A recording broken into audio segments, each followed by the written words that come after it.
ରାମ ନାରାୟଣ ରାମ। ଆମେ ସମସ୍ତେ ସୂର୍ଯ୍ୟରୁ ଆସିଛୁ। ଆମ ଭିତରେ ମଧ୍ୟ ସେହି ତେଜ କଣିକା ଗୁଡ଼ିକ ଅଛି।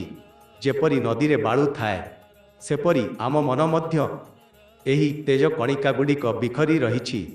ତେଜର ସାଧନା ହିଁ ଆମର ଏକମାତ୍ର ସାଧନା। ଏହି ତେଜ ପ୍ରାପ୍ତ କରିଲେ ସବୁକିଛି ପ୍ରାପ୍ତ ହୋଇପାରିବ। ଏହି ଦୃଶ୍ୟମୟ ଜଗତରେ ମୂଳାଧାର, ସ୍ୱାଧିଷ୍ଠାନ, ମଣିପୁର, ଅନାହତ, ବିଶୁଦ୍ଧ, ଆଜ୍ଞା ଏବଂ ସହସ୍ରାର ଅବସ୍ଥିତ ଅଛି। ଏହି ଦେହ ବୀଣା ସମାନ। ଏହି ଦେହ ଅନନ୍ତ ସୁରମାନଙ୍କ ପ୍ରତିନିଧିତ୍ୱ କରେ। ଏହି ଦେହକୁ ସଙ୍ଗୀତ ମତେ ମଧୁର କରିବା ପାଇଁ ମନ୍ତ୍ରର ଆବଶ୍ୟକତା ଅଛି। ଯେପରି ସଙ୍ଗୀତ ଶିଳ୍ପୀ ଖୟାଲ ଏବଂ ଠୁମରୀରେ ଆ ତେନାନାନାଧୀନ କରନ୍ତି, ସେପରି ଏହି ଆ ପରେ କେବଳ ଗତି ଅବଶେଷ ରହିଯାଏ। ମହାସ୍ୱରରେ ମିଶି ଗାୟନ ଚାଲିଥାଏ।